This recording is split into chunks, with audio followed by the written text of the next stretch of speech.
इसमें सबसे पहले देखो भिन्न क्या होती है। भिन्न भिन्न होता है हमारे पास कोई भी संख्या है या कोई क्षेत्र है, उसके एक भाग को भिन्न कहेंगे।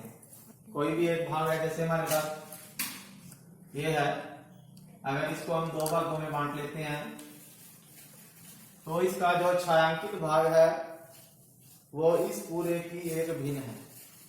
तो छायांकित भाग कितना हिस्सा है ये, क्योंकि ये पूरा एक है और इसमें दो हिस्से हैं, एक और दो, तो एक भाग छायांकित है और कुल इसमें दो भाग हैं, तो 1/2 ये इसकी भिन्न बन गई। क्या बन गई? भिन्न। यानी किसी पूर्ण भाग का कोई भी एक हिस्सा भिन्न होती है। समझ में? भिन्न। अब भिन्न जो भी होगी, जैसे हमने 3/5 आई एक भिन्न है। 3/5 क्या है? भिन्न। तो भिन्न में जो ऊपर वाली संख्या होती है उसे अंश बोलते हैं। क्या बोलते हैं? अंश। और जो नीचे वाली संख्या होती है उसे हर बोलते हैं। ऊपर वाली संख्या क्या कहेंगे? अंश। नीचे वाली संख्या को हर।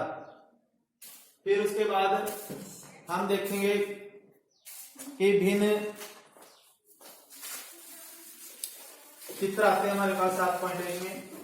जो 7.1 एक्सरसाइज है उसमें चित्र है, जैसे ये हमारे पास त्रिभुज है और इसमें यह पूछ लेता है कि ये कितना भिन्न है, तो इसका भिन्न का क्या मान आएगा? कितने, पहले तो हम क्या करेंगे, जितने भाग में छायांकित भाग है उसको गिन लेंगे। कितने हैं? 1। और टोटल कितने भाग हैं इसमें? 1 2 3, तो 3/3 कर लेंगे। तो हमारे पास इस चित्र में 1/3 भाग छायांकित भाग है। ठीक है, तो ये इस भाग की भिन्न है। क्या है ये? इस भाग की भिन्न। फिर उसके बाद इसमें ऐसे ही सवाल है 7.1 में, आपने खुद कर लेने हैं। फिर उसके बाद आता है हमारे पास उचित भिन्न। उचित भिन्न। उचित भिन्न क्या होती है? उचित भिन्न होती है ऐसी भिन्न हमारे पास जिसमें ऐसी भिन्न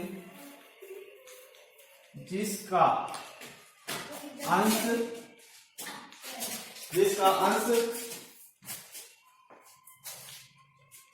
हर से छोटा होता है। ऐसी भिन्न जिसका अंश हर से छोटा हो, उसे हम उचित भिन्न कहते हैं। तो उचित भिन्न में जैसे हमारे पास है 1/3, 5/2। अब इनमें से उचित भिन्न कौन सी होगी? 1/3 है, 5/2 है। मैंने बोला उचित भिन्न किसे कहेंगे? ऐसी भिन्न जिसका अंश हर से छोटा हो। तो देखो इसमें अंश कितना है? 1, और इसमें हर 3, तो 1 3 से छोटा है या बड़ा? छोटा। तो उचित भिन्न में क्या होगा? अंश जो है वो छोटा होना चाहिए, हर बड़ा होना चाहिए। तो हमारे पास ये उचित भिन्न है। अब यहाँ देखो 5 बड़ा है, यानी अंश 5 बड़ा है और हर छोटा है, तो ये उचित भिन्न नहीं है। ठीक है, तो उचित भिन्न आपने देखनी है। सवाल में पूछते हैं उचित भिन्न बताइए कौन सी है, तो जिसका अंश छोटा होगा हर बड़ा होगा वो उचित भिन्न है, सही भिन्न है। फिर उसके बाद अनुचित भिन्न। कौन सी? अनुचित भिन्न। अनुचित भिन्न में इसका उल्टा होगा, ऐसी भिन्न जिसका अंश हर से बड़ा हो। यहाँ आपने बड़ा लिखना है बस अनुचित भिन्न के लिए। अब ये जैसे अनुचित भिन्न इसमें कौन सी है? अब देखो इसमें अंश 5 है, इसमें हर 2 है, क्योंकि इसमें अंश बड़ा है हर छोटा है, इसलिए 5/2 जो है अनुचित भिन्न है, सही भिन्न नहीं है।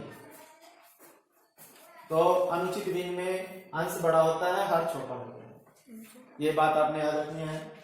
फिर उसके बाद आता है मिश्रित भिन्न। क्या आता है? मिश्रित भिन्न। मिश्रित भिन्न में क्या होता है, मिश्रित का मतलब मिश्रण होता है। जैसे इसमें दो संख्याओं का मिश्रण होता है, इसमें एक संख्या पूर्ण होती है और एक भिन्न होती है, यानी पूर्ण संख्या और भिन्न संख्या से मिलकर मिश्रित भिन्न बनती है। जैसे 1/2/3, तो 1/2/3 जो है एक इसमें पूर्ण संख्या है और 2/3 जो है मिश्रित, ये है भिन्न। 2/3 भिन्न है, एक पूर्ण संख्या, दोनों से मिलकर ये मिश्रित भिन्न बन गई। या 3/1/5, ये भी मिश्रित भिन्न है। इसी तरह से हम और भी अनेक मिश्रित भिन्न लिख सकते हैं। ठीक है, तो जो भी अनुचित भिन्न होगी उसको हम मिश्रित भिन्न में बदल सकते हैं। जैसे हमारे पास अनुचित भिन्न है, हमारे पास 5/2, इसको हमने मिश्रित भिन्न में बदलना है, तो हम क्या करेंगे, 5 को बीच में रख के 2 से भाग देंगे, तो ये आ जाएगा 2 दूनी 4, नीचे 1 बचा शेषफल, तो ये भिन्न बन जाएगी 2/1/2। तो इसकी जो संख्या बनेगी 2/1/2 मिश्रित भिन्न बन गई। तो इस प्रकार से मिश्रित भिन्न में एक पूर्ण संख्या होगी और एक भिन्न होगी। ठीक है, फिर उसके बाद है हमारे पास विषम और मिश्रित भिन्न, हमने पढ़ लिया। फिर उसके बाद है मिश्रित भिन्न को हमने मिश्रित संख्याओं के रूप में व्यक्त करना है। जैसे मिश्रित संख्या मिश्रित भिन्न के रूप में लिखना है संख्या को। जैसे हमारे पास 20/7 है, इसको मिश्रित भिन्न में बदलना है, तो कैसे बदलेंगे, 20 को 7 से भाग देंगे, 20 को 7 से भाग देंगे, तो 7 दूनी 14, नीचे 6 आएगा, तो 2/6/7, 2/6/7। तो इसमें देखो मिश्रित भिन्न में पूर्ण संख्या होगी और ये भिन्न होगी, उचित भिन्न होनी चाहिए इसमें, यानी इसमें अंश छोटा होगा, हर बड़ा होगा। जो भी मिश्रित भिन्न होगी इसमें हमेशा अंश छोटा होता है और बड़ा होता है और एक पूर्ण संख्या होती है, तो ये मिश्रित भिन्न होती है। ठीक है, अब मिश्रित भिन्न को हमने दोबारा भिन्न में बदलना है, तो मिश्रित भिन्न को भिन्न में बदलने के लिए हम क्या करेंगे, 7 को 2 से गुणा करेंगे, 7 दूना 14, 14 को 6 में जोड़ देंगे, तो 7 दूनी 14, तो ये 14 जमा 6/7, 7 दूनी 14 जमा 6/7, 14/6 20, तो ये देखो 20/7, जो हमने ये किया था 20/7, वही दोबारा पे वही अलग। ठीक है, अगर आपको बोला जाए मिश्रित भिन्न में बदलिए, तो आपको इससे भाग देंगे, जो ऊपर भागफल आया उसको यहाँ लिखेंगे, जो शेषफल नीचे है, और ये संख्या है जिससे भाग देंगे नीचे। ठीक है, फिर उसके बाद है हमारे पास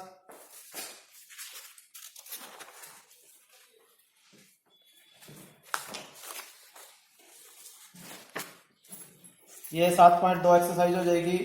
फिर उसके बाद तुल्य भिन्न।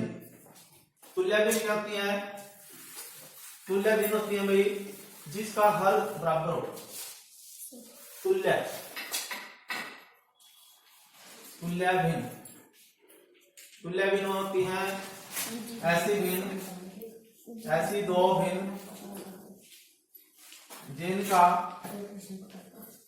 हर समान हो।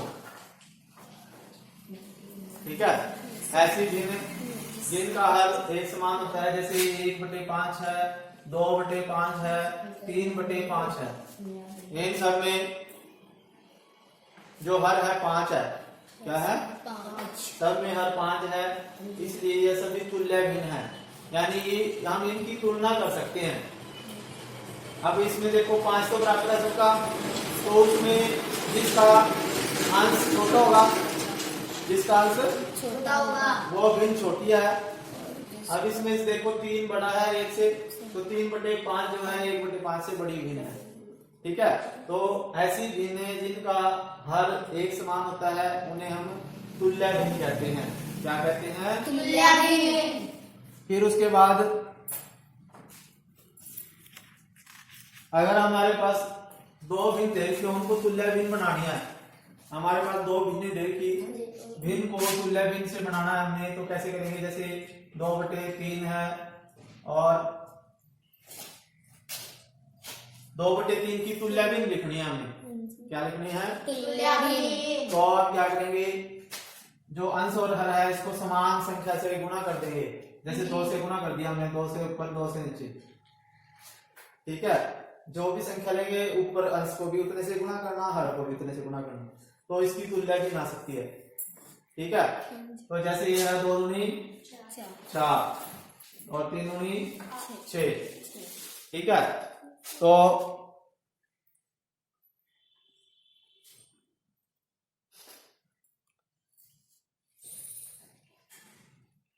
इसमें तुल्यभिन्न हमने 2/3 की लिखनी है, तो 2 से गुणा और 2 से भाग कर दिया, या 2 से अंश को गुणा, 2 हर को भी 2 से गुणा कर दिया, तो हमारे पास 4/6 गुना गई।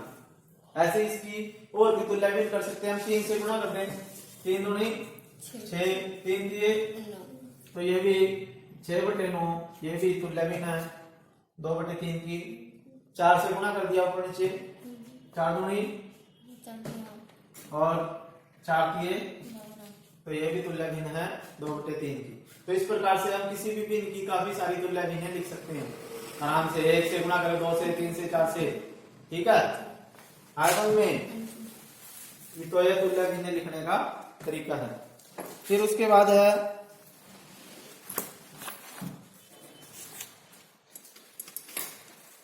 जैसे हमारे पास कह देता है कि 2/5 की तुल्यभिन्न लिखें, 2/5 की तुल्यभिन्न लिखें जिसका अंश 6 हो, जिसका अंश।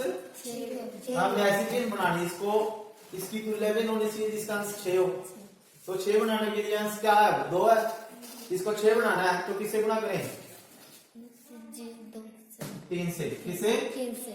और 3 से ही नीचे गुणा करनी पड़ेगी, यानी जिसको ऊपर करना है उससे ही नीचे करना है। तो 3 दूनी 6/15, 5 दिए 15, तो ये 2/5 की तुल्यभिन्न है जिसका अंश 6 है, 6/15 है। ठीक है, अगर ऐसे ही वो बोलेगा कि ऐसी तुल्यभिन्न लिखें इसकी जिसका अंश, जिसका हर 20 हो, हर 20 हो। अब इसका हर 20 बनाना है हमने, तो किससे गुणा करें? हैं? 4 से गुणा करेंगे, गुणा 4 नीचे करेंगे, गुणा 4 ऊपर करेंगे। ऊपर से भी यानी दोनों को बराबर संख्या से गुणा करना है। तो 4 दूनी 8/20, तो ये 8/20 जो है 2/5 की तुल्यभिन्न है। ठीक है, फिर उसके बाद है हमारे पास भिन्न का सरलतम रूप। भिन्न का सरलतम रूप।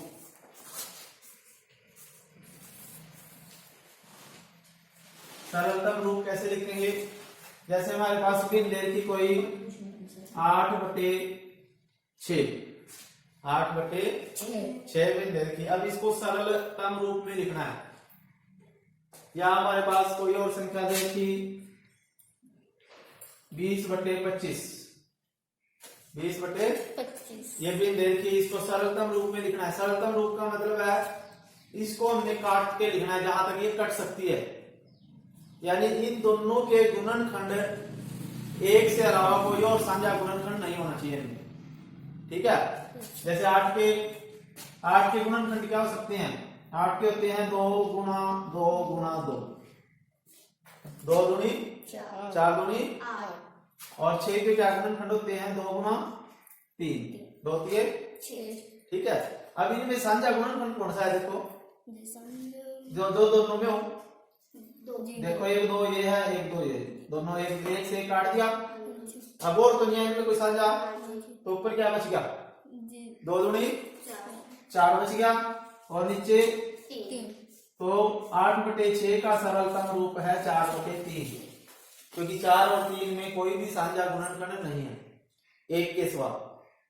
ठीक है, ऐसे ही हम इसके गुणनखंड कर सकते हैं और इसको सरलतम रूप में लिखेंगे। कैसे लिखेंगे? 20 के क्या बनेंगे गुणनखंड? 2 गुणा 2, 2 दूनी 4, 4 पंजे, तो 20 बन गया ऊपर, और नीचे 25 के क्या गुणनखंड होते हैं? 2 पे जाता नहीं है, 3 पे नहीं जाता, 25, 5 पे ही जाएगा, 5 गुना 5, 5 25। अब देखो दोनों में क्या साझा गुणनखंड है? 5, तो 5 से 5 कैंसल, तो इसमें 2 दूनी चार। 4/5, 5 तो ये 4/5, ये सरलतम रूप है। 20/25 का सरलतम रूप है 4/5, यानी इसको काट के लिखना है हमें। ठीक है, जहां तक भी वो कट सकता है, इनमें दोनों में साझे गुणनखंड या कॉमन फैक्टर नहीं होना चाहिए। ठीक है, तो वो सरलतम रूप हो जाता है। फिर उसके बाद है